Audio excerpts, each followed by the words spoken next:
All right, so we are at Jute Mortuary, where the corpses of the people that were attacked at Angwan Rukuba were brought in.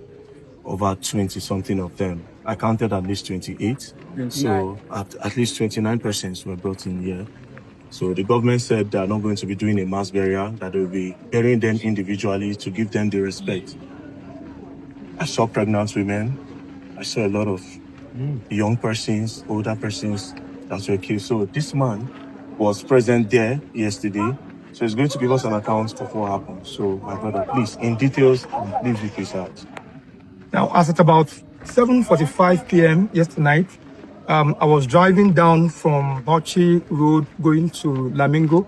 And then as soon as I got to the Angwan Rukuba, I saw some men, on machine, about 4 to 5 machines. And then they started shooting. And as soon as I realized that it was, a heavy gunshot, I had to quickly try as much as possible to park where I'll be safe. And then from there, I started, getting the account of actually what happened. And I realized that so many people were actually shot dead, to the extent that even someone who actually entered a particular shop where that was actually in shop to hide, they still went there and gunned him down. And if you go to the shop presently, you realize that there are gunshots, on the shop. Now, why people actually ran was because it was believed that it was NDLEA. Because sometimes when NDLEA comes there, maybe possibly to make arrests, they shoot. And that was why all the youth actually ran. Because believing that Angwan Rukuba youth are not youth that does not know their rights. But considering the fact that, NDLEA had been coming there before, they thought it was a normal arrest and then they ran. And that was why the casualties was actually much. And that was why the culprits also were able to, to escape. So as at that yesterday night, some were actually taken to the hospital, some of the victims, and some that actually died immediately, were left there. And why they were left there was because everybody was agitating that taking them to the hospital, there might be, a report of saying it is just one person. And while, the victim were much, or the dead were much. So the people that you saw, yes, what were they wearing? The people that came were actually wearing this. Some of them wore like a camouflage, and then some of them also were using this their turban. And some of them, one of them was actually shouting, is it Andro, something like that? NDLEA. No, not NDLEA. Endro. That is in Fulani language now. Yes, that they should pull back and stuff like that. So the camouflage that they were wearing, what type of camouflage was it? It was not actually a direct green and black camouflage, but it was black and a little bit deep green. Did you see the type of gun that they were holding? Actually, they were actually using AK-45. AK-47, sorry. Yeah.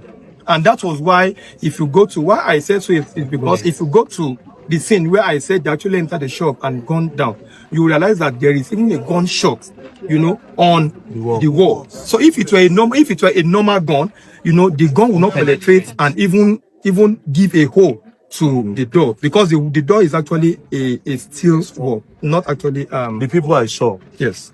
The bodies I saw. Yeah. It's not all of them that were carrying bullets home. Yes. So how is it possible that they come down at some point to start using cutlass?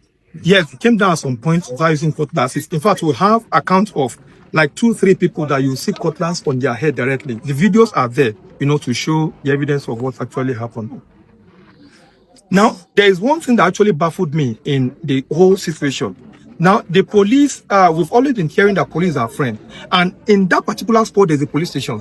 So even the police station actually ran for their life. These are police that actually they are armed. So we believe that they should have, in one way or the other, even if they were unable to arrest, at least they should have a contact or gunshot. But even they themselves had to slow down the distance and they ran away. So it means that our security is on question mark in this country. Well, it's quite unfortunate what happened. And like I said, personally, Calm down. I am not a journalist, so I'm not aggressive on the journalist. I also believe that we all have the capability to do what they are doing. There's no monopoly in buying people. There's actually no monopoly in it.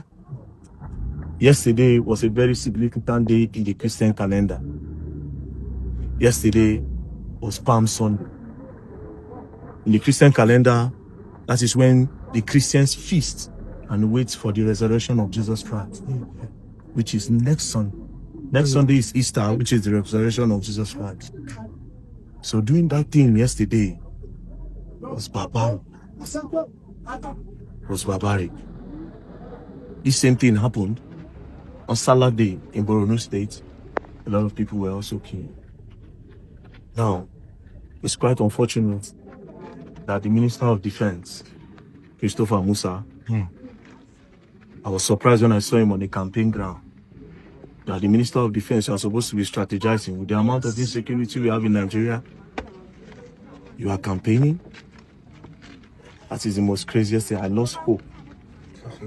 And I watched an interview from the minister, from the Chief of Army Staff, I think, where he was saying that they can't be killing the terrorists because just the way he said it, he said like a prodigal son, that they can come back home and they will be forgiven.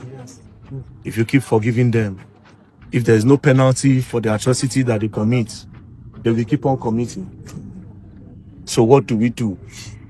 My advice to Nigerians and the people of Okuba: do not let this repeat itself. You have a lot of boys, mobilize, strategize, and protect your community. Nothing more. All of us, they are our body. Not be only them feeding this one. That's all we can say. To the youth of Okuba, see, they are bringing bodies. Cups. Okay, this is a cup. Inside the car, man. There's people See, inside. see, go there, go to the People inside. Inside the car. You can say anything. You want Now to you say. see, before now, It's okay, it's okay. before now, there've been different records. Before now, there've been different records that are circulated, in one place or the other. That after the Salah, they will come for the attack. And we believe that the security architecture is supposed to have a proactive measure based on the record. Yes, because I heard there was an info that Yes, these there people, was. they put out a word that they will do this attack. Yes. And then it eventually happened and nothing happened. There was no measures that was put on ground to protect the people. Yeah.